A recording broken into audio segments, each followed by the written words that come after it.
الذين آمنوا وتطمئن قلوبهم بذكر الله ألا بذكر الله تطمئن القلوب بل تؤثرون الحياة الدنيا والآخرة خير وأبقى. அஸ்ஸலாமு அலைக்கும் வரஹ்மத்துல்லாஹி வபரகாத்துஹு. கண்ணியத்திற்குரிய இல்லாமல்ல அல்லாஹுவின் நல்லடியார்களே, புனிதமிக்க ரமலான் மாதத்தில் நமது வீடுகளில் அமர்ந்தபடியே தொழுகை, நோன்பு போன்ற பல்வேறு வணக்க வழிபாடுகளில் ஈடுபட்டு கொண்டிருக்கிறோம். இந்த தருணத்தில் அழியும் உலகமும் அழியாத மறுமையும் என்கிற தலைப்பில் தொடராக பல்வேறு செய்திகளை பார்த்து வருகிற நாம் நேற்றைய தினம் மறுமையை மறக்கடிக்க செய்யக்கூடிய உலக கவர்ச்சிகளிலேயே பொருளாதார மோகம்தான் அதிக ஆபத்தான ஒன்று என்றும், அத்தகைய பொருளாதார ஆசை குறித்து அல்லாஹும் அல்லாஹுடைய தூதரும் நமக்கு என்னென்ன அறிவுரைகளை வழங்கியிருக்கிறார்கள் என்பதை பற்றியும் நாம் நேற்றைய தினம் பார்த்தோம்.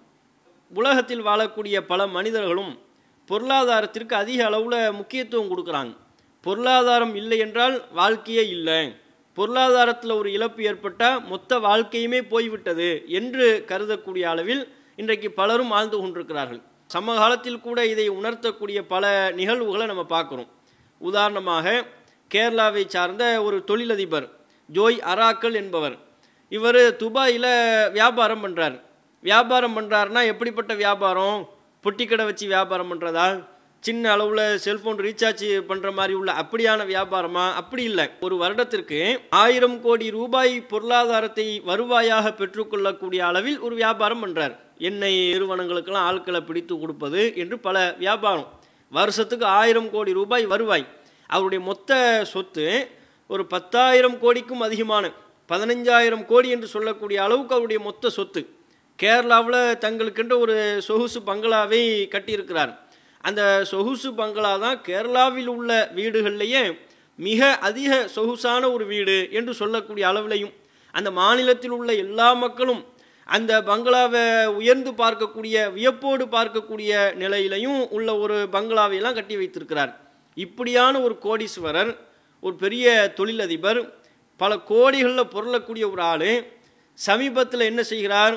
துபாயில் உள்ள தன்னுடைய நிறுவன கட்டிடத்தில் 14வது மாடியிலிருந்து கீழே குதித்து தற்கொலை செய்து கொள்கிறார்.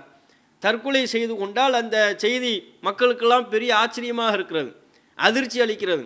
பெரிய கோடீஸ்வரராச்ச, பொருளாதாரத்தில் அவ்வளவு தன்னிறைவு பெற்ற ஒரு நபர், கோடிகளில் பொருளக்கூடிய ஒரு ஆள், இவர் ஏன் இப்படி தற்கொலை பண்ணார் அப்படின்னு பார்க்கும்போது தகவல்களெல்லாம் பார்க்கின்ற பொழுது சொல்கிறார்கள், கடன் பிரச்சனை, பொருளாதார நெருக்கடி. யாருக்கு கடன் பிரச்சனை?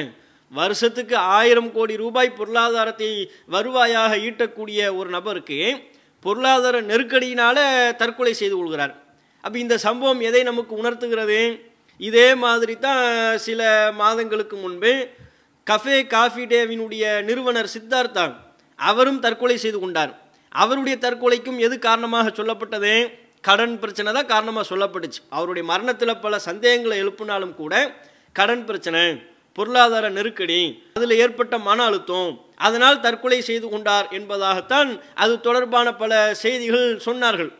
அப்போ இப்படி பல தொழிலதிபர்கள் தற்கொலை செய்து கொள்ளக்கூடிய நிகழ்வை அன்றாடம் நம்ம பார்த்து கொண்டிருக்கிறோம். அதிகமாகவே நிகழக்கூடிய ஒன்றாக. ஏன் அப்படி நிகழ்கிறது? அவங்க தற்கொலை என்கிற முடிவை எடுப்பதற்கு எது காரணமாக இருக்கிறது? பொருளாதாரத்தை தான் பெருசாக பார்க்குறாங்க. கோடிகளில் பொருளக்கூடிய நபர்களாக இருந்தாலும் சரி, பொருளாதாரத்தில் ஒரு இழப்பு ஏற்படும் போது அவங்களால தாங்கிக் கொள்ள முடியலை. ஏன்? அதைத்தான் வாழ்க்கை என்று கருதுகிறார்கள். இதுதான் நம்ம மொத்த லைஃபு, இந்த பொருளாதாரம் தான் நம்முடைய ஒட்டுமொத்த வாழ்க்கை. அதில் சின்ன ஒரு சர்க்கிள் ஏற்பட்டாலும், சிறியது ஒரு இழப்பு ஏற்பட்டாலும் அதை நம்மளால் தாங்கிக் கொள்ள முடியாது என்கிற நிலையில் செல்லக்கூடிய காரணத்தினால, அந்த பொருளாதாரத்திற்கு அளவுக்கு அதிகமான மதிப்பு கொடுக்குற காரணத்தினால தான் பல தொழிலதிபர்கள், பல கோடீஸ்வரர்கள், பண முதலைகள் தற்கொலை என்கிற ஒரு வருத்தமான முடிவை நோக்கி செல்லக்கூடியதை பார்க்கணும். முஸ்லிம்களில் பலரும் இந்த அளவிற்கு செல்லாவிட்டாலும் அவர்களுடைய உள்ளங்கள்லையும் காசு பணம் தான் வாழ்க்கை என்கிற அந்த எண்ணம் ஓரளவு இருக்கத்தான் செய்கிறது. அப்படி நாம் நினைக்கக்கூடிய முஸ்லிம்களாக இருப்போமே ஆனால் அந்த எண்ணம் நம்முடைய மறுமை வாழ்வுக்கு ஆபத்தானது என்பதை புரிந்து கொள்ளணும். அது மாத்திரம் இல்லாமல் அந்த எண்ணத்தை நம்முடைய உள்ளத்திலிருந்து அகற்றக்கூடிய விதமாக முஸ்லிம்கள் நாம் என்ன செய்ய வேண்டும் என்றால் நபிகள் நாயகம் ஸல்லல்லாஹு அலைஹி வஸல்லம் அவர்களுடைய வாழ்க்கையை பார்க்கணும். காசு பணம் இருந்தால் பொருந்திக்கிறோம், இல்லைனா பெருத்த ஏமாற்றத்திற்கும் மன அழுத்தத்திற்கும் நெருக்கடிக்கும் உள்ளாகிறோமே, அதெல்லாம் ஏன் ஏற்படுது? இது இருந்தால் தான் வாழ்க்கை நம்ம நினைக்கிறோம்ல. ரசூலுல்லாஹ்வுடைய வாழ்க்கையை பார்த்தோமா? நபிகள் நாயகம் ஸல்லல்லாஹு அலைஹி வஸல்லம் அவர்களுடைய வாழ்க்கையை ஒரு முஸ்லீமாக ஈமானிய பார்வையோடு நபிகள் நாயகம் அவர்களுடைய வாழ்க்கையை பார்த்திருந்தால் காசு பணம் தான் வாழ்க்கைங்கிற ஒரு எண்ணம் நமக்கு ஏற்படுமா? உலகத்தினுடைய இன்பங்கள், பொருளாதார வசதி வாய்ப்புகள் எல்லாமே வழங்கப்பட்டிருந்துச்சா? கோடிகளில் ரசூலுல்லாஹ் புரண்டார்களா? சொகுசான வாழ்க்கையை நபிகள் நாயகம் அவர்கள் வாழ்ந்தார்களா? சொகுசு பங்களா, பெரிய வீடு, அதையெல்லாம் விட்டுருங்க. இன்றைய காலகட்டத்தில் உள்ள மனிதர்களுக்கு எது அத்தியாவசிய தேவையாக மதிப்பிடப்பட்டிருக்கிறதோ, அடிப்படை தேவைகள் என்று எல்லோரும் புரிந்து வைத்திருக்கிறோமோ, அந்த அடிப்படை தேவைகள் கூட ரசூலுல்லாஹ்வுக்கு பூரணமாக இருந்துச்சா? பூர்த்தியாகக்கூடிய அளவில் இருந்ததா? போதுங்கிற ஒரு நிலையில் ரசூலுல்லாஹ்வுக்கு இன்னைக்கு உள்ள காலகட்டத்தில் எதை நம்ம அடிப்படை தேவைகள்னு சொல்லுவோமோ அந்த அடிப்படை தேவைகள்லையாவது ரசூலுல்லாஹ் தன்னிறைவு பெற்றிருந்தார்களா?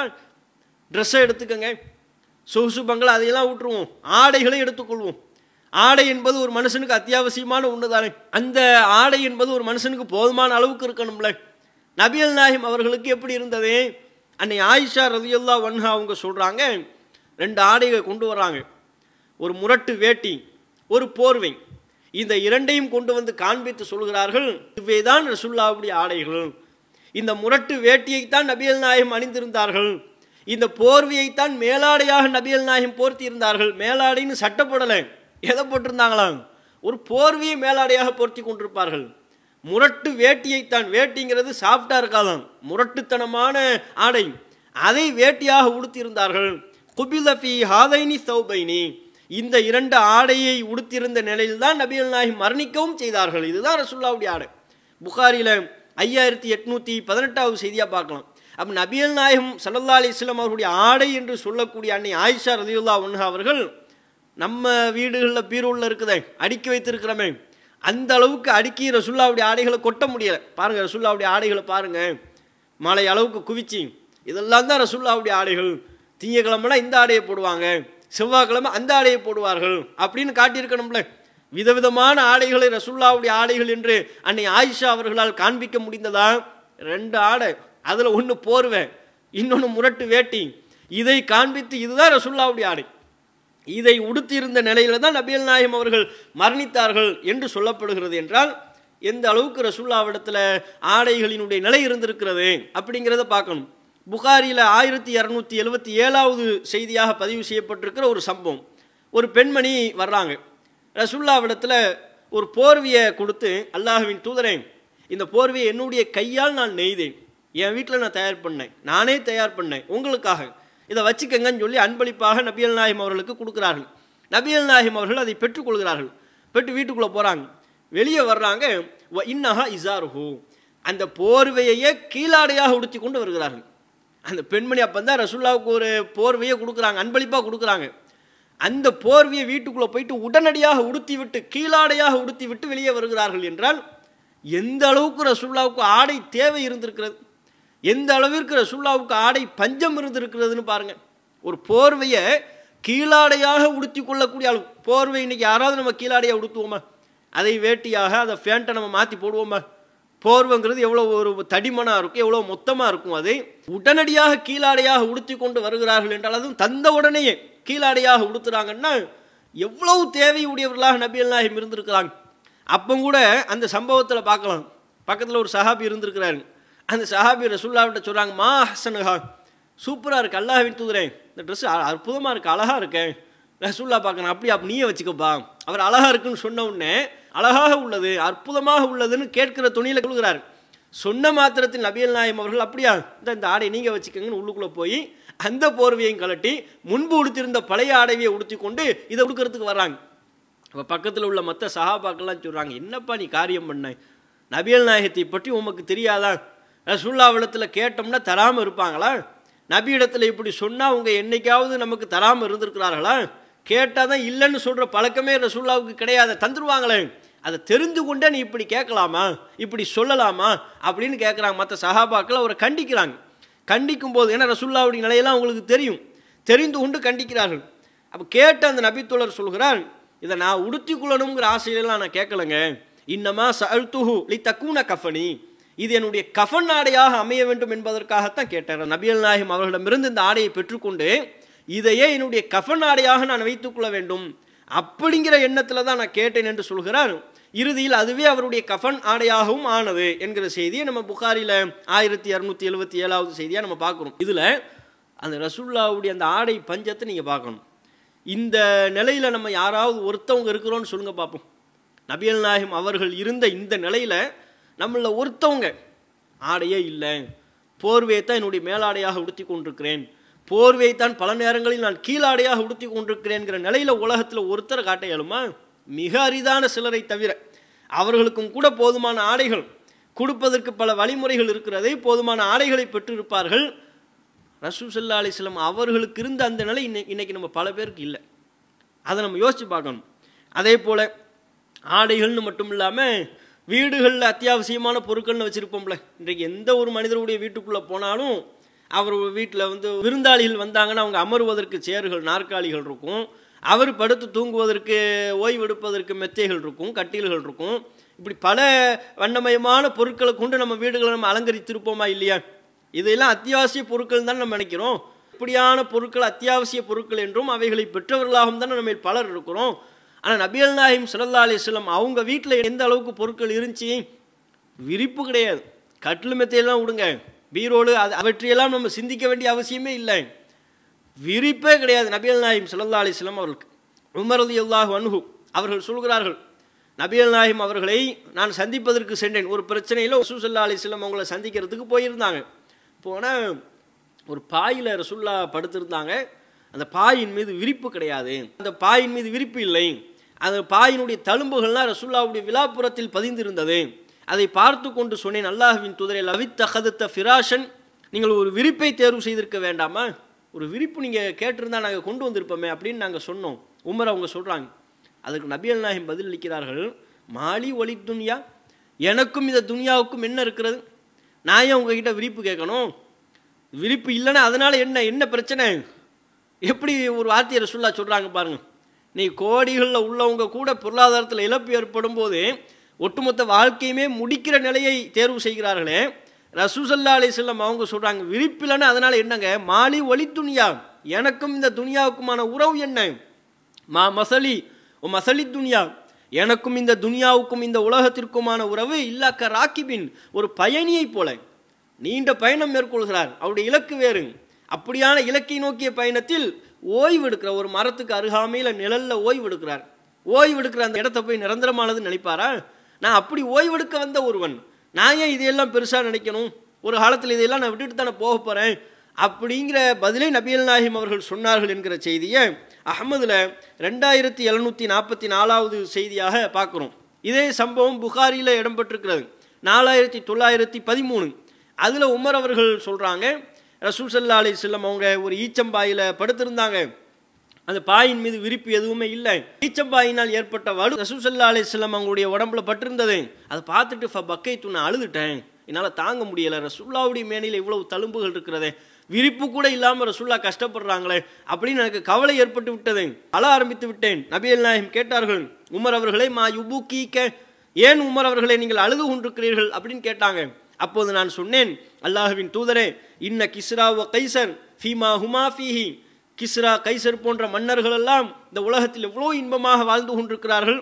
அந்த ரசூலுல்லா, நீங்கள் அல்லாஹ்வுடைய தூதர், ஆனால் நீங்கள் வாழக்கூடிய இந்த வாழ்வு நிலையை பாருங்கள், எவ்வளோ கஷ்டப்படுறீங்க, சிரமப்படுறீங்க அப்படின்னு உமர் அவங்க சொல்கிறாங்க. அதற்கு நபிகள் நாயகம் அவர்கள் பதில் அளிக்கிறார்கள், அம்மா தர்லா, உமர் அவர்களே, நீங்கள் பொருந்தி கொள்ளவில்லையா? அன் தக்கூன லஹுமுத் துன்யா வலனல் ஆகிரா, இறை மறுப்பாளர்களான அவர்களுக்கு இந்த உலகம் வழங்கப்பட்டு விட்டது, நமக்கு மறுமை வழங்கப்பட்டிருக்கிறது. நாம திருப்தி அடைய வேண்டிய வாழ்க்கை மறுமையின் வாழ்க்கையை, நாம பொருந்தி கொள்ள வேண்டிய வாழ்க்கை மறுமையின் வாழ்க்கையை, அதை நீங்க திருப்தி அடையவில்லையா என்று நபிகள் நாயகம் கேட்டார்கள் என்கிற செய்தியை பார்க்கிறோம். அதே போல புகாரியில இதே சம்பவம் 2468வது இலக்கத்தில் பதிவாக இருக்கிறது. அதுல நபிகள் நாயகம் அவர்களிடத்துல உமர் அவங்க சொல்றாங்க, அல்லாஹ்வின் தூதரே, இன்ன ஃபாரிஸ ஒரு ரூம், பாரசீக ரோமபுரி நாட்டினுடைய அந்த மக்கள் எல்லாம் உஸ்யா அலைஹும், அவர்களுக்கு பொருளாதாரம் மாறி வழங்கப்பட்டிருக்கிறது. துன்யா, இந்த துன்யா அவர்களுக்கு வழங்கப்பட்டிருக்கிறது. வஹும் லா யஅபுதூன அல்லாஹ், இத்தனைக்கும் அவர்கள் அல்லாஹ்வை வணங்குவது கூட கிடையாது. அல்லாஹ்வை வணங்காத நிலையிலையும் இந்த உலகத்தில் எவ்வளவு செல்வ செழிப்பாக இருக்கிறாங்க, எவ்வளோ வசதி வாய்ப்போடு வாழ்ந்து கொண்டிருக்கிறார்கள். அப்படியான நிலை உங்களுக்கு இல்லையே, நமக்கு இல்லையே அப்படின்னு உமர் அவர்கள் சொல்கிறார்கள். அதற்கு நபிகள் நாயகம் சொல்கிறாங்க, அவஃபி ஷக்கின் அந்த இப்னுல் கத்தாப், கத்தாபின் மகனே நீங்கள் சந்தேகத்தில் இருக்கிறீங்களா? உலாயிக்க கௌமுன் உஜ்ஜிலத் லஹும் தையிபாத்துஹும் ஃபில் ஹயாத்தி துன்யா, அவர்களை பொறுத்தவரை அவர்கள் இந்த உலகத்தில் செய்த எல்லா நன்மையான காரியங்களும் இந்த உலகத்திலேயே அவர்களுக்கு விரைவுபடுத்தப்படுகிறது. அப்படின்னா என்ன? அவங்களுக்கு மறுமை இல்லைப்பா, அவங்க இந்த வாழ்க்கை இந்த உலக வாழ்க்கை தான், நமக்கு மறுமைக்கான வாழ்க்கை. அவர்களுக்கு இந்த உலக வாழ்க்கையோடு முடிந்து விட்டது, அவர்களுக்கு மறுமையில் நல்ல வாழ்வு கிடையாது.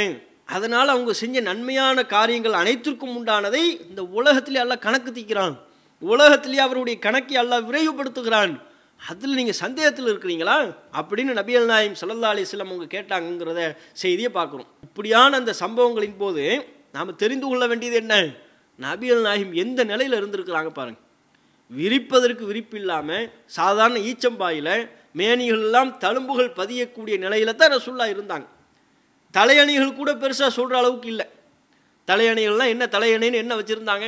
பஞ்சு மெத்தைகளை தலையணிகளாக வச்சுருந்தாங்களா? நம்ம இன்னைக்கு உள்ள காலகட்டத்திலாம் ஒரு வீட்டுக்கு எவ்வளோ தலையணைகள் இருக்கும்?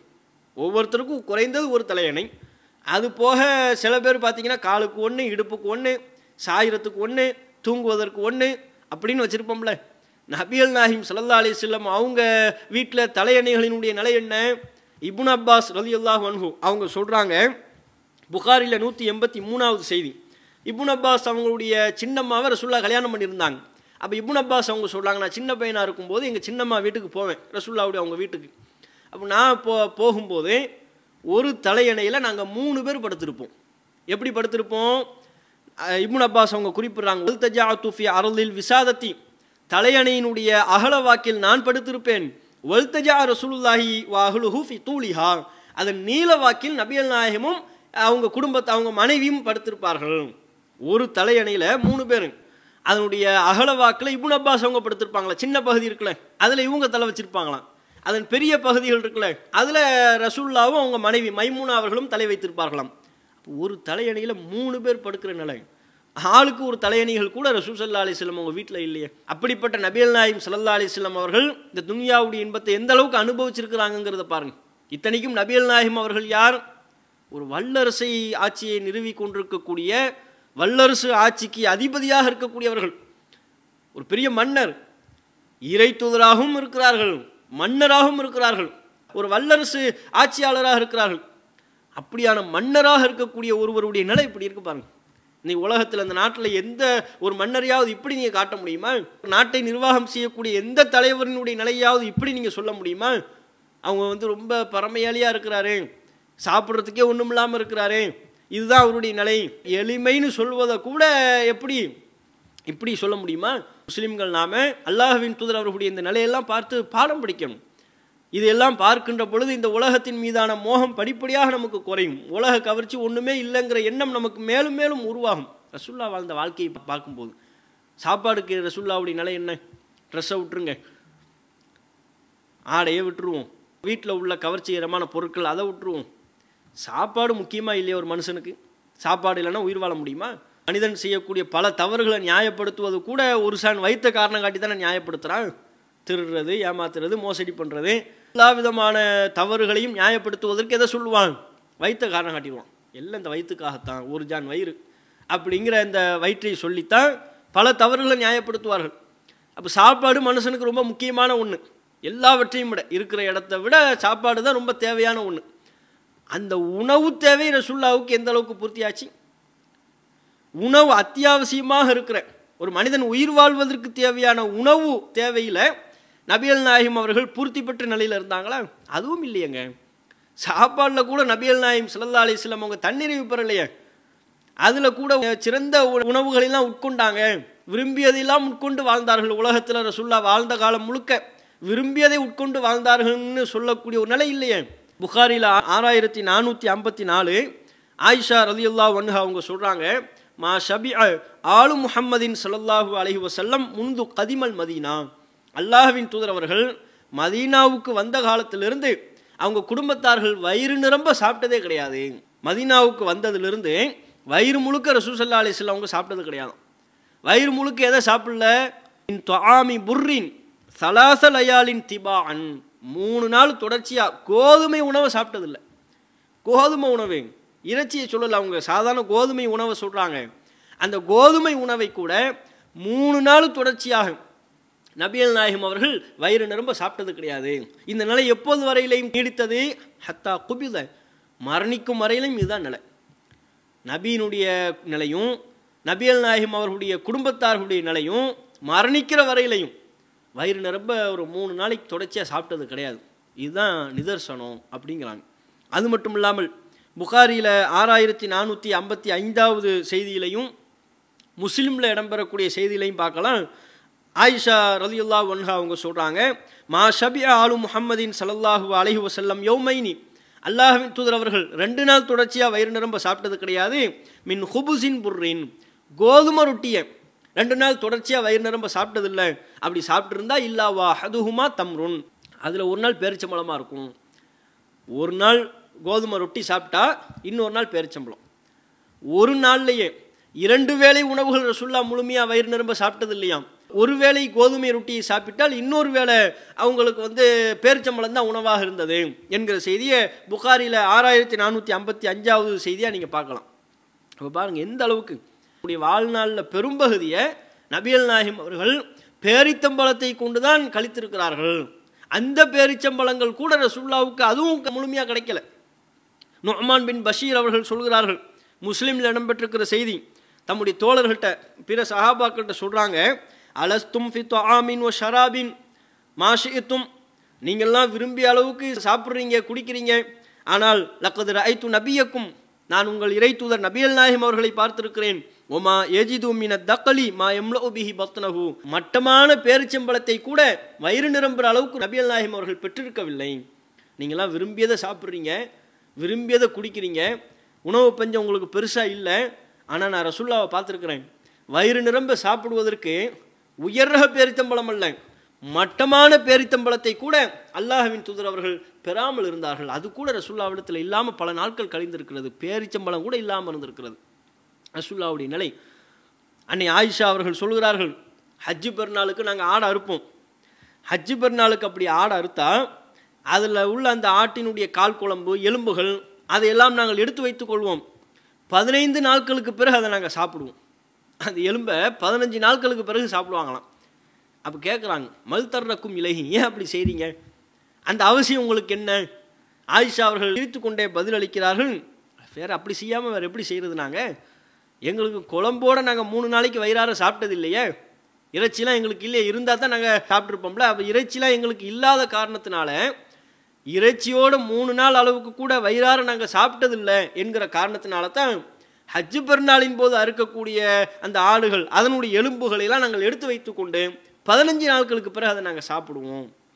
இது புகாரியில் 5423. அபூ ஹுரைரா அவர்கள் ஒரு சம்பவத்தை சொல்கிறாங்க.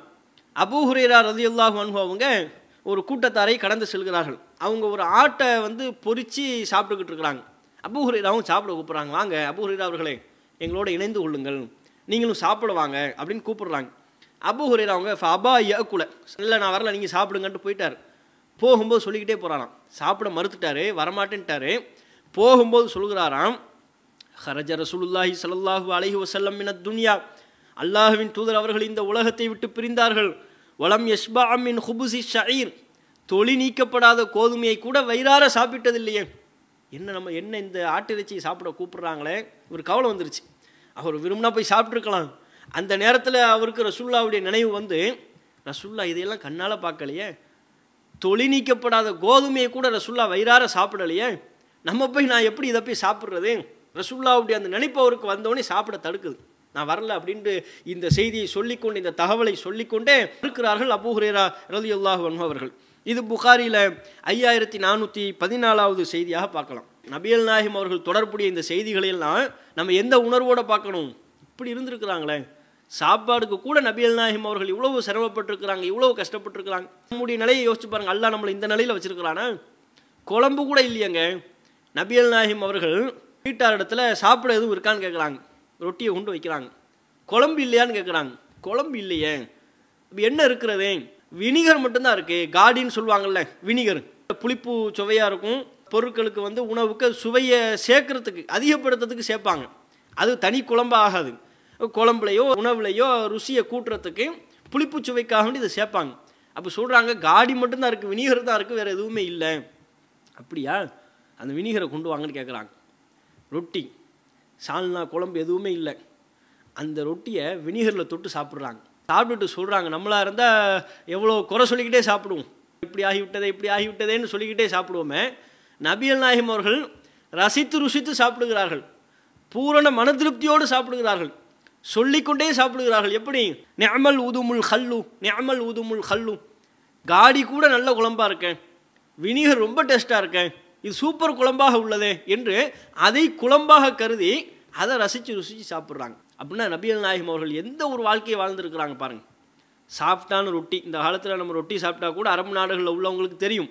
ரொட்டியில் பல வகை ரொட்டி இருக்கும்ல, ஹுபுஸ்ன்னு சொல்லுவாங்க, நல்லா சாஃப்டாக இருக்கும். ஈரான் ரொட்டிங்குவாங்க, பாகிஸ்தான் ரொட்டிங்குவாங்க, சவுதி ரொட்டிங்குவாங்க. சாஃப்டாக சாப்பிடுவதற்கு ரொம்ப இலகுவாக இருக்கும்ல. நபிகள் நாயகம் அவர்கள் சாஃப்டான மிருதுவான ரொட்டியை பார்த்ததே இல்லையா. புகாரியில் 5413 ரசூலுல்லாஹ்வுடைய பணியாளர்களில் ஒருவராக உதவிகளை புரிந்து கொண்டிருந்த சஹல் ரலியல்லாஹு அன்ஹு அவங்க சொல்கிறாங்க, மாரா ரசூலுல்லாஹி ஸல்லல்லாஹு அலைஹி வஸல்லம் நக்கிய, அல்லாஹ்வின் தூதர் அவர்கள் மிருதுவான ரொட்டியை பார்த்தது கூட கிடையாது, மரணிக்கிற வரையிலையும் பார்த்ததில்லை. அதே போல் மாரா ரசூலுல்லாஹி ஸல்லல்லாஹு அலைஹி வஸல்லம் முன்ஹுலா, அல்லாஹ்வின் தூதர் அவர்கள் சல்லடையையும் பார்த்தது கிடையாது. மாவுகளெல்லாம் சலிக்கிறதுக்கு சல்லடை பயன்படுத்துவாங்க, அதையும் பார்த்ததில்லை. சஹல்கிட்ட கேட்குறாங்க, அப்போ எப்படி நீங்கள் சாப்பிட்டீங்க? சல்லடை இல்லாமல் மாவை எப்படி நீங்கள் சலித்து சாப்பிட்டீங்க?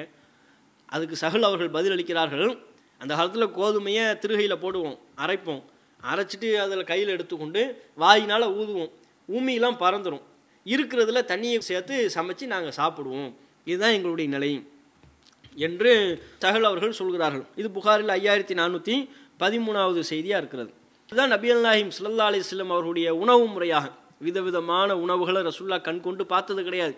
விதவிதமான உணவுகளை அல்லாஹ்வின் தூதர் உட்கொண்டு நல்ல சுகபோகமாக வாழல. சாப்பாடுங்கிற அந்த நிலையில் கூட நபிகள் நாயகம் ஸல்லல்லாஹு அலைஹி வஸல்லம் அவர்கள் இன்றைக்கு மிக மிக வறிய நிலையில் இருக்கிறாருன்னு நம்ம யாரை கை நீட்டி சொல்லுவோமோ அவரை விடவும் வறிய நிலையில் தான் நபிகள் நாயகம் இருந்தாங்க. இன்றைக்கி நம்ம ஒருத்தரை கை காட்டி இவர் சாப்பாடு இல்லாமல் கஷ்டப்படுறாரு என்று ஒருவரை சொன்னால் நிச்சயமாக அவரை விட படுமோசமான, அவரை விடவும் வறிய நிலையில் தான் நபிகள் நாயகம் ஸல்லல்லாஹு அலைஹி வஸல்லம் அவர்கள் உணவு விஷயத்தில் இருந்தாங்க. பல நாள் சாப்பிடலையே. முஸ்லீமில் இடம்பெறுகிற செய்தி, ஆயிஷா ரலியல்லாஹு அன்ஹா அவங்க சொல்கிறாங்க, நாங்கள் வந்து 3 பிறையை பார்த்துருவோம். முதல் ஒரு பிறையை பார்ப்போம், அடுத்து ஒரு பிறையை பார்ப்போம், அடுத்தும் ஒரு பிறையை பார்ப்போம். இப்படி நாங்கள் 2 மாதத்தில் சலாசத்து அஹில்லத்தின் ஃபி ஷஹ்ரைன் 2 மாதத்தில் 3 பிறைகளை பார்த்துருவோம். 2 மாதத்தில் 3 பிறை. இப்போ நம்ம ரமலானுக்கு பார்க்குறோம்ல, ரமலானில் ஸ்டார்டிங் ஒரு பிறையை பார்க்குறோம், ரமலான் மாதத்தினுடைய முடிவுக்கு ஒரு பிறையை பார்க்குறோம். அப்போ ஒரு மாதத்தில் 2 பிறையை பார்க்குறோம்ல, ஆரம்பத்தில் 1 முடிவில் 1, இது மாதிரி இன்னொரு மாதத்தினுடைய முடிவு. ஆக மொத்தம் 2 மாதத்தில் 3 பிறைகளை நாங்கள் பார்த்து விடுவோம். ஆனால் ஒமா ஊக்கிதஃபி அபியாத்தி ரசூலில்லாஹி ஸல்லல்லாஹு அலைஹி வஸல்லம் நாரும், அல்லாஹ்வின் தூதருடைய வீடுகளில் எந்த ஒருவரின் வீட்டிலையும் அடுப்பு எரியாது. பிறையை பார்க்குறதெல்லாம் இங்கே டாப்பிக்கு 2 மாதம் கழிஞ்சிரும், வீடுகளில் அடுப்பே எரியாதுங்கிறாங்க. எந்த வீட்லையும் ரசூலுல்லாஹ்வுடைய பல மனைவிமார்களில் எந்த ஒருவருடைய வீட்டிலையும் அடுப்பு எரியாது. அப்படித்தான் எங்கள் வாழ்க்கையை கழித்தோம். அடுப்பெரியாமல் இப்போ நீங்கள் எப்படி சாப்பிட்டீங்க, எதை உண்டு வாழ்ந்தீங்க? இப்படி கேட்கின்ற பொழுது ஆயிஷா அவர்கள் பதிலளிக்கிறார்கள், தண்ணீரையும் பேரித்தம்பழத்தையும் குடித்து நாங்கள் வாழ்க்கையை கழித்தோம்.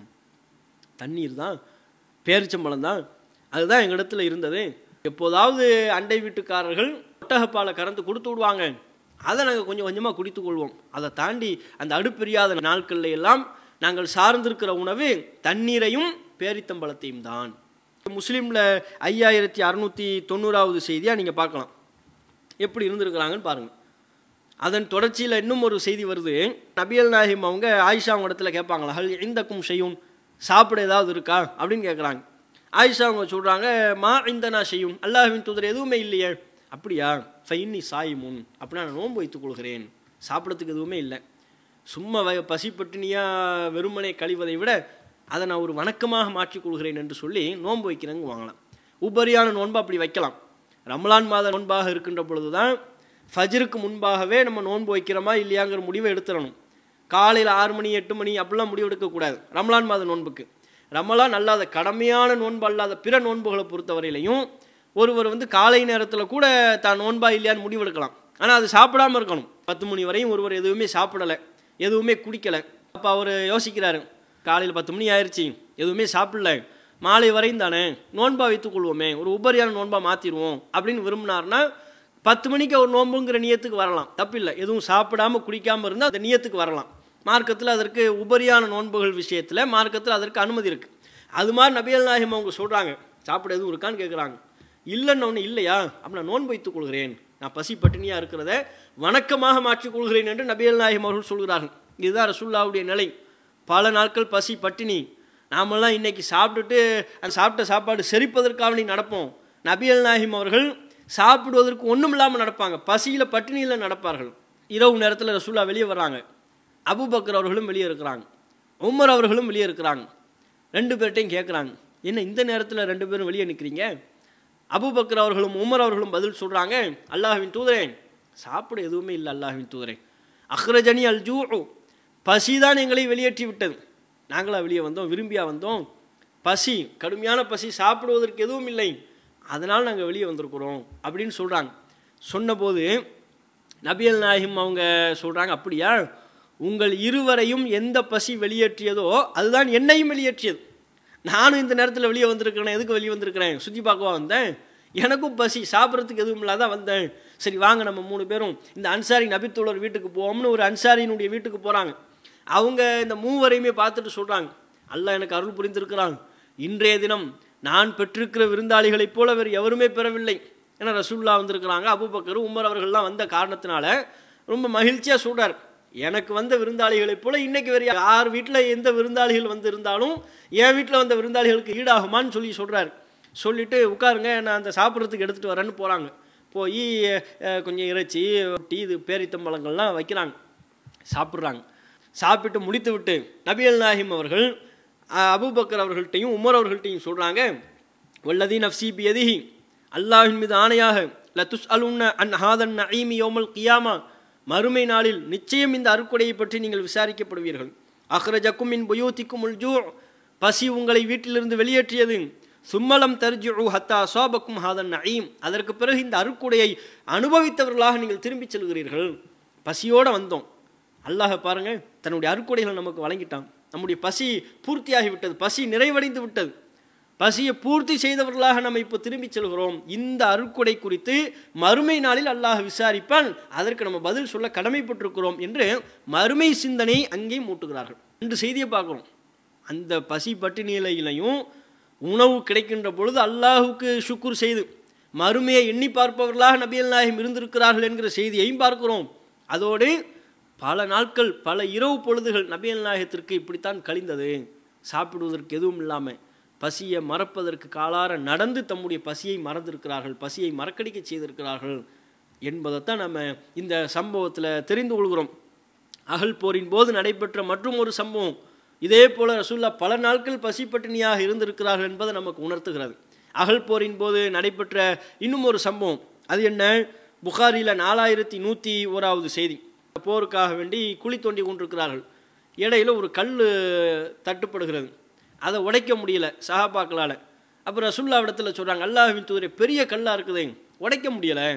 அப்போ நபிகள் நாயகம் அவர்கள் குறிப்பிடுகிறார்கள், அனநாசிலும், நான் இறங்கி பார்க்குறேன் அப்படின்னு இறங்கி ஓங்கி ஒரு அடி அடித்தவுடனே அந்த கல்லாம் தூள் தூளாக பறந்துருது. பெரிய கல் பாறாங்கல்ல, சஹாபாக்கள் பல பேர் சேர்ந்து உடைக்க முடியாத அந்த பாறாங்கல்ல நபிகள் நாயகம் அவர்கள் தன்னுடைய ஒட்டுமொத்த வலிமையை திரட்டி அடிக்கிறார்கள்.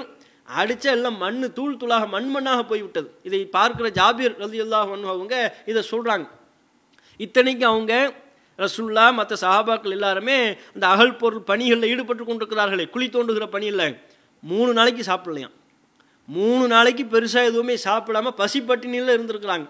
அந்த நிலையில் நபிகள் நாயகம் அவர்கள் செய்த செயல் இது. 3 நாள் சாப்பிடாட்டி எந்த அளவுக்கு நம்ம சுருண்டு விழுந்துருவோம். நோன்பு வைத்து கொண்டிருக்கிறோம், காலையில் சஹர் சாப்பிட்ட உடனே நல்ல தெம்பாக இருப்போம். காலை நேரம் ஒரு 10 மணியாக இருந்தாலும் அப்போவும் நமக்கு ஒன்றும் பெருசாக தெரியாது. நேரம் அதிகரிக்க அதிகரிக்க நமக்கு என்னவாக இருக்கும், 10 மணி 12 மணி ஆகுது, லுகர் நேரம் வந்துருச்சு, பூஸ்ட்டு கொஞ்சம் இறங்கிடும், தெம்புலாம் இறங்கிடும். அடுத்து அசர் தொழுகை, டோட்டலாக ஷட் டவுன் முடிஞ்சு போச்சு. அசர் தொழுதுட்டு சாஞ்சது தான். எழுந்திருக்க முடியாது, உடம்புல தெம்பு இல்லாமல் பல பேர் அப்படி இருக்கிறாங்கல்ல. ரொம்ப ஒரு சோர்வான ஒரு நிலையத்தை நம்ம பார்க்குறோம். அப்போ காலையிலிருந்து மாலை வரை சாப்பிடாட்டி நமக்கு எவ்வளோ சோர்வாக இருக்குது. நபிகள் நாயகம் ஸல்லல்லாஹு அலைஹி வஸல்லம் அவர்கள் 3 நாளைக்கு சாப்பிடல, மற்ற சஹாபாக்களும் தான் 3 நாளைக்கு சாப்பிடாமல் இருந்து இந்த வேலையை செய்கிறாங்க. அப்போ செய்யும்போது ரசூலுல்லாஹ்வுடைய வயிறுலாம் ஒட்டி இருக்குது.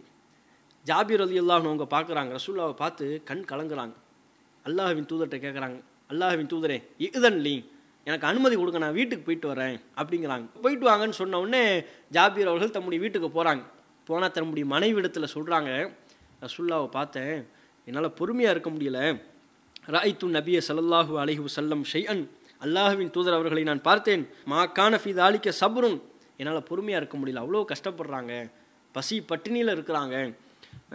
இந்த கிஷையும், வீட்டில் ஏதாவது இருக்கா, நம்ம ரசூலுல்லாஹ்வுக்கு சாப்பாடு கொடுக்குற மாதிரி ரசூலுல்லாஹ்வை விருந்துக்கு அழைக்கிற அளவுக்கு ஏதாவது இருக்கா அப்படின்னு கேட்குறாங்க. அப்போ ஜாபீர் அவர்களுடைய மனைவி அவங்க சொல்கிறாங்க, இருக்குது, கோதுமை மாவு கொஞ்சம் இருக்குது, ஒரு சின்ன ஆட்டுக்குட்டியும் இருக்கிறது அப்படின்னோடனே, அப்படியா அப்படின்னு ஆட்டுக்குட்டியாக இருக்கிறாரு. அவங்க கோதுமை மாவை அரைக்கிறாங்க. சமையல் வேலை ஆரம்பித்து விட்டது. அடுப்பில் வைத்து விட்டு நான் ரசூலுல்லாஹ்வை போய் கூப்பிட போகிறேன்னு வர்றாரு. நபிகள் நாயகம் அவங்க இடத்துல போய் சொல்கிறாங்க, அல்லாஹ்வின் தூதரே தூ ஐயுமுன்லி, என்கிட்ட கொஞ்சம் சாப்பாடு இருக்குது. அப்படி தான் சொல்லும்போது எப்படி சொல்கிறார், தூ ஐயுமுன்லி, என்னிடத்துல கொஞ்சம் உணவு இருக்கிறது, நீங்கள் வந்தீங்கன்னா சாப்பிட்லாம், உங்களோட ஒருவரோ இருவரோ வரலாம், ஒரு ஆள் 2 ஆள் வரலாம், தாக்கு பிடிக்கும், அந்த அளவுக்கு கொஞ்சம் சாப்பாடு இருக்குது, வாங்க அப்படின்னு கூப்பிட்றாங்க. இப்படி கொஞ்சமாக என்ன அளவு, என்ன வச்சுருக்குறீங்க, என்ன சாப்பாடுன்னு கேட்கும்போது எதுக்காக கேட்குறாங்கன்னு பாருங்கள். நீங்கள் என்னன்னு கேட்குறாங்களா, ஜாபீர் அவங்க சொல்கிறாங்க, இல்லை ஒரு சின்ன ஆட்டுக்குட்டி இருந்துச்சு, அதை அறுத்து வச்சுருக்குது, கொஞ்சம் கோதுமை மாவு, இதுதான் சமையல் பண்ணி வச்சுருக்குறோம். அப்படியா, அப்போ கசீரும் தையிபுன், அது அதிகமாச்சங்க, அது அதிகமான உணவாச்சே, நல்ல உணவு, தூய்மையான உணவு, அதிகமானது, நல்லது அப்படின்னு திரும்பி முஹாஜிர்களே அன்சாரிகளே எல்லாரும் வாங்க. எப்படி, முஹாஜிர்களே அன்சாரிகளே அனைவரும் வாருங்கள், இன்றைக்கி நமக்கு ஜாபீர் அவர்களுடைய வீட்டில் விருந்து, எல்லாம் நம்ம அங்கே போகிறோம்ங்கிறாங்க. ஜாபீர் அவர்களுக்கு பதட்டம் ஆயிடுச்சு, சாப்பாடு கொஞ்சம் தானே இருக்கணும், ரசூலுல்லாவோட ஒரு ஆள் 2 ஆள் வந்தால் போதும்னோம், ரசூலுல்லாஹ் எல்லாரையும் அழைத்து விட்டார்களே, அதை ஒரு 50-60 பேர் தேரும் போல இருக்கு, அனைவரையும் அழைத்து விட்டார்களின்னு பதறி எடுத்துக்கிட்டு முன்னால் போய் தான் மனைவிட்டு சொல்கிறாங்க, வை ஹக்க, அவ்வளோதான் நமக்கு கேடு ஏற்பட்டுருச்சு, நம்ம ரசூலுல்லாவை கூப்பிட்டோம், ஒரு ஆள் 2 ஆள் வந்தால் போதும்னோம். ரசூலுல்லாஹ் மொத்த முஹாஜிர்கள் அன்சாரிகளையும் அந்த அகல் போர் பணியில் ஈடுபட்டு கொண்டிருந்த, பசி பட்டினியில் வாடிக்கொண்டிருந்த மொத்த நபித்தோழர்களையும் நபிகள் நாயகம் அழைத்து விட்டார்கள். இப்போ எல்லாம் நம்ம வீட்டை நோக்கி முஹாஜிர்கள் அன்சாரிகள் வந்துக்கிட்டு இருக்கிறாங்க அப்படின்ட்டாங்க. ரசூலுல்லாஹ் அனுப்பி வைக்கும்போது ஒரே ஒரு தகவலை சொன்னாங்க, அடுப்பில் உணவு இருக்குல்ல, அதை நீங்கள் கீழே இறக்கிறாதீங்க, அடுப்பை அணைத்து விடாதீர்கள், நெருப்பு அணைச்சிடாதீங்க, அதே போல் அந்த சட்டியை, உணவு சட்டியை அடுப்பிலிருந்து கீழே இறக்கி விடாதீர்கள் அப்படின்னு சொல்லி அனுப்பி வைக்கிறாங்க. அப்படியே ரசூலுல்லாஹ் இப்படி சொன்னாங்களா, நம்ம வெயிட் பண்ணுவோம்னு ரசூலுல்லாஹ் வர்றாங்க, ஒரு ரொட்டியை பிக்கிறாங்க, அல்லாஹ்ட்ட துவா செய்கிறாங்க, அல்லாஹ்வுடைய பரக்கத்தின் பேரில் எல்லா நபித்தோழர்களும் அதை சாப்பிட்றாங்க, ரசூல் ஸல்லல்லாஹு அலைஹி வஸல்லம் அவர்களும் சாப்பிடுகிறார்கள்.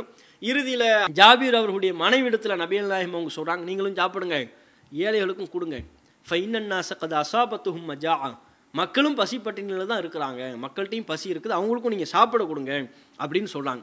இதில் நபிகள் நாயகம் ஸல்லல்லாஹு அலைஹி வஸல்லம் அவங்க இறைவன்கிட்ட பிரார்த்தனை செய்த அடிப்படையில் ஒரு அற்புதத்தின் பேரில், அல்லாஹ் நாடி நடைபெற்ற அற்புதத்தின் பேரில், அல்லாஹ்வுடைய அனுமதியோடு நடைபெற்ற ஒரு அற்புதத்தின் பேரில் அவங்க பலரும் அந்த உணவை சாப்பிட்டார்கள் என்றாலும் ரசூலுல்லாஹ்வுடைய அந்த பசி பட்டினி, சாப்பாடுக்கு அவங்க பட்ட கஷ்டம், உணவுக்கு நபிகள் நாயகம் அவர்கள் பட்ட சிரமத்தை எல்லாம் இது நமக்கு நினைவூட்டுகிறது. இந்த அளவுக்கு இன்றைக்கி நம்ம யாராவது கஷ்டப்படுறோமான்னு யோசித்து பார்க்கணும். பொருளாதாரம் இல்லைன்னா வாழ்க்கை இல்லைன்னு நினைக்கக்கூடிய யாராக இருந்தாலும், காசு பணம் தான் வாழ்க்கை, அது இல்லைன்னா வாழ்க்கை இல்லைன்னு நினைக்கக்கூடிய எந்த ஒருவராக இருந்தாலும், பொருளாதாரம் நமக்கு வழங்கப்படாவிட்டால் வாழ்க்கையில் ஒரு மிகப்பெரிய அதிருப்தி நிலைக்கு செல்லக்கூடிய எந்த ஒரு முஸ்லீமாக இருந்தாலும் ரசூலுல்லாஹ்வுடைய வாழ்க்கையை படித்து பார்க்கணும். நபிகள் நாயகம் அவர்கள் பட்ட கஷ்டங்கள், இந்த கஷ்டங்களெல்லாம் தம்முடைய கண் முன்னால் அவர் கொண்டு வந்து நிறுத்தி பார்க்கணும். இந்த நிலையை அல்லாஹ் நமக்கு வச்சிருக்கிறானா? ரசூலுல்லாஹ்வுடைய இந்த நிலையோடு நம்ம ஒப்பிட்டு பார்த்தோம்னா நம்ம யாராக இருந்தாலும் அல்லாஹ் நம்மளை ஒரு மேம்பட்ட நிலையில் தான் அல்லாஹ் வச்சிருப்பான். எவ்வளோ ஒரு பரக்கத்தான ஒரு நிலையை அல்லாஹ் நமக்கு தந்திருக்கிறான். இதற்கு மேல் நமக்கு என்ன என்கிற ஒரு திருப்தி, அல்லாஹ்வுடைய அருளை எண்ணி பார்த்து நினைவு கூறக்கூடிய வகையிலான ஒரு திருப்தி நிலையை நாம் பெற முடியும்.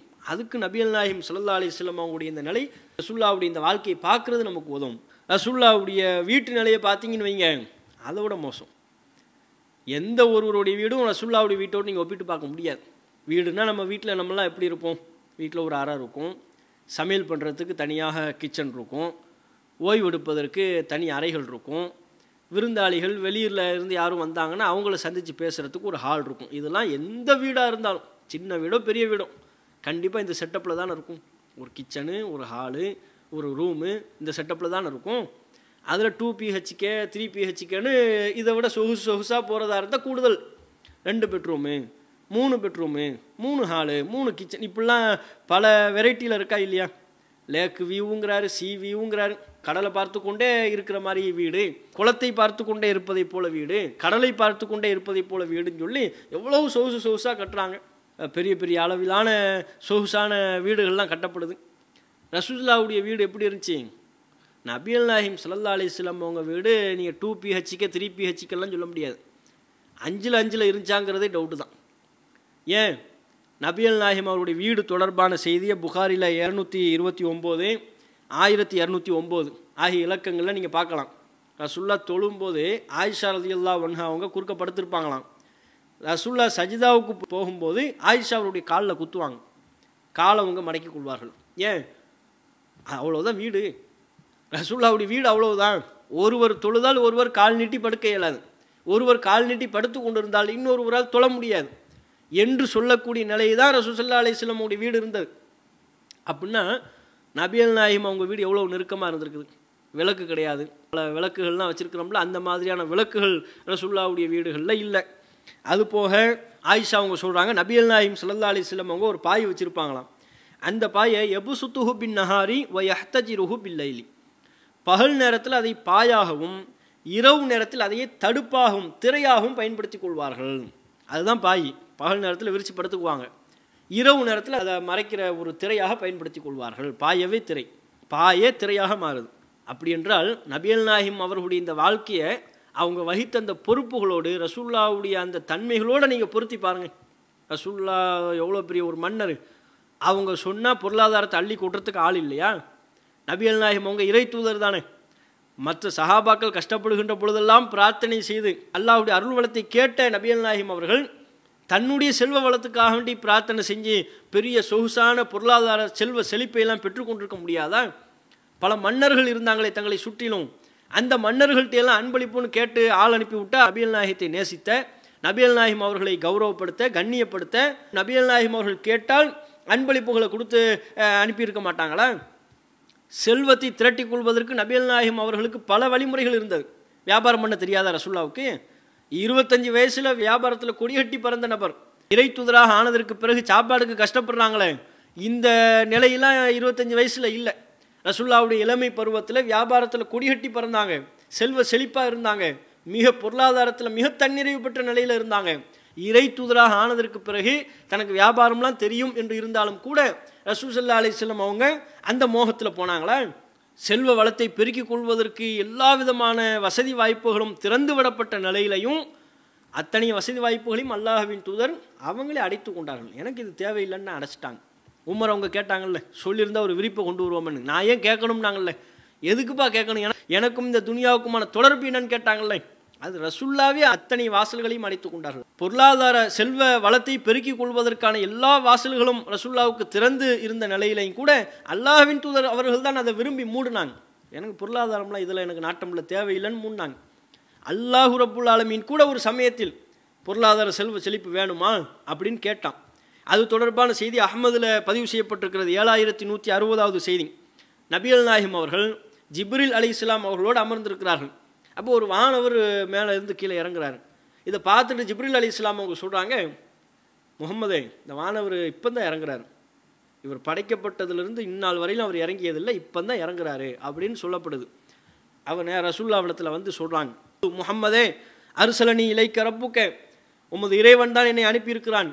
அஃபமலிக்கன் நபியன் எஜஅலுக அப்தன் ரசூலா, உங்களை ஒரு பெரிய செல்வ செழிப்புள்ள மன்னராக நபியாக ஆக்குறதா, அல்லது அப்தன் ரசூலா, அல்லது இப்போ இருக்கிற மாதிரி சாதாரண எளிமையான அடியாராக ரசூலாக இப்படி இருந்துட்டு போயிடுறீங்களா? ரசூல்லா இறைவனுடைய அடியாராகவும் தூதராகவும் இருக்கிறார்கள், எளிமையான வாழ்க்கையை வாழ்ந்து கொண்டிருக்கிறார்கள். இந்த எளிமையான வாழ்க்கையை போதுமா, உங்களுக்கு பகட்டு வாழ்க்கை வேணுமா? ஒரு பெரிய மன்னராக, பெரிய செல்வ செழிப்புள்ள மன்னராக உங்களை ஆக்கவா அப்படின்னு கேட்குறாங்க. அல்லாஹ் என்ன இப்படி கேட்டு அனுப்பி விட்டுருக்குறான். அதற்கு நபிகள் நாயகம் ஸல்லல்லாஹு அலைஹி வஸல்லம் அவங்க அந்த வானவருக்கு பதில் சொல்கிறாங்க, இல்லை, செல்வ செழிப்புலாம் எனக்கு வேண்டாம், பல் அப்தன் ரசூலா, நான் இப்போது இருப்பதைப் போல அப்தன் ரசூலா, அல்லாஹ்வுடைய அடிமையாகவும் அடியாராகவும் தூதராகவுமே நான் இருந்து கொள்கிறேன் என்று நபிகள் நாயகம் அவர்கள் பதிலளித்தார்கள் என்பதை பார்க்குறோம்.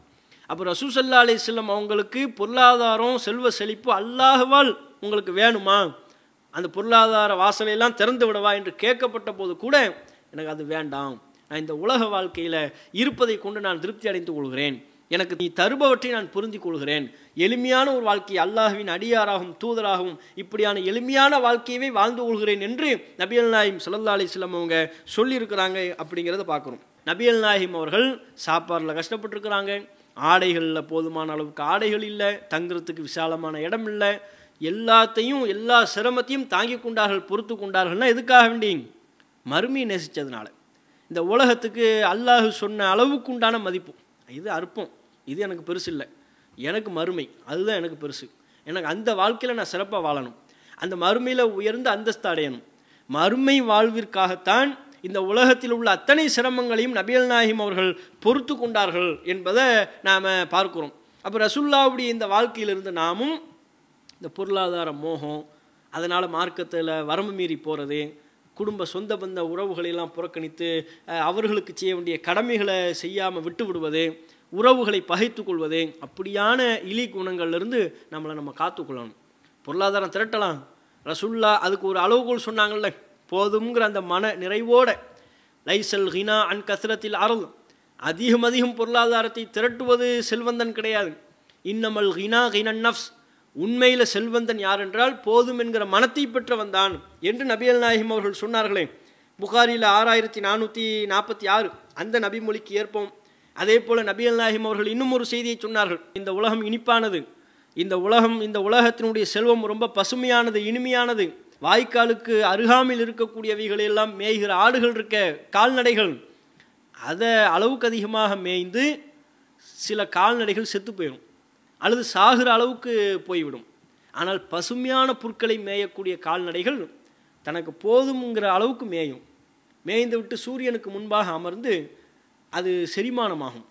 உண்டு செரிமானம் ஆனதற்கு பிறகு மீண்டும் தேவையான அளவுக்கு போய் அந்த பசுமையான புல்லை மேயும் என்ற அந்த உதாரணத்தை சொல்லி, இது போலத்தான் இந்த உலகத்தினுடைய செல்வம், இன்ன ஹாதிஹில் மால ஹுல்வத்துன், இந்த உலகத்தினுடைய செல்வமும் இனிப்பானது, மன் அகதஹூ பி ஹக்கி, அதை தேவையான அளவுக்கு சரியான வழிமுறையில் எடுத்து, வல்லாஹூ ஃபி ஹக்கிஹி, அதை சரியான முறையில் யார் செலவும் செய்கிறாரோ ஃபனிஅமல் மிஉனத்து ஹுவ, அது அவருக்கு நல்லதாக போயிடும், நன்மையாக போயிடும். ஒமன் அகதஹூ பி கைரி ஹக்கிஹி, அதை உரிய முறை அல்லாமல் யாரும் எடுத்தால், தவறான முறையில் அந்த பொருளாதாரத்தை பயன்படுத்தி கொண்டால், காண கல்லதி யஅகுல் வலா யஷ்பஉ, உண்டும் சாப்பிட்டும் வயிறு நிரம்பாதவரை போல் ஆகிவிடுவார். தேவையான அளவுக்கு எடுத்துக்கங்க, பேராசை கொள்ளாதீர்கள். கண்ணை மறைக்கக்கூடிய அளவிற்கு பேராசை வேண்டாம், மறுமையை மறக்கிற அளவுக்கு பேராசை வேண்டாம் என்று நபிகள் நாயகம் அவர்கள் இங்கே நமக்கு அறிவுரை சொல்கிறார்கள். இப்படியான ரசூலுல்லாஹ்வுடைய அந்த வாழ்க்கையையும், நபிகள் நாயகம் அவர்களுடைய தூய வாழ்க்கையையும், எளிமையான வாழ்க்கையையும், அல்லாஹ்வின் தூதர் நமக்கு சொன்ன அறிவுரைகளையும் நாம் நினைவில் கொள்வோமேயானால் மறுமை சிந்தனையோடு வாழ்கிற நன்மக்களாக திகழ்வோம். அத்தகைய வாய்ப்பினை அல்லாஹு ரப்புல் ஆலமீன் நம்ம அனைவருக்கும் தந்தருள்வானாக என்று கேட்டு இன்றைய தின உரையை நிறைவு செய்து கொள்கிறேன். இன்ஷா அல்லாஹ் இதன் தொடர்ச்சியை நாளைய தினம் பார்ப்போம். வாஹிரு தாவானா அல்ஹம்துலில்லாஹி ரப்பில் ஆலமீன். அஸ்ஸலாமு அலைக்கும் வரஹ்மத்துல்லாஹி வபரகாத்துஹு. அல்லாஹ்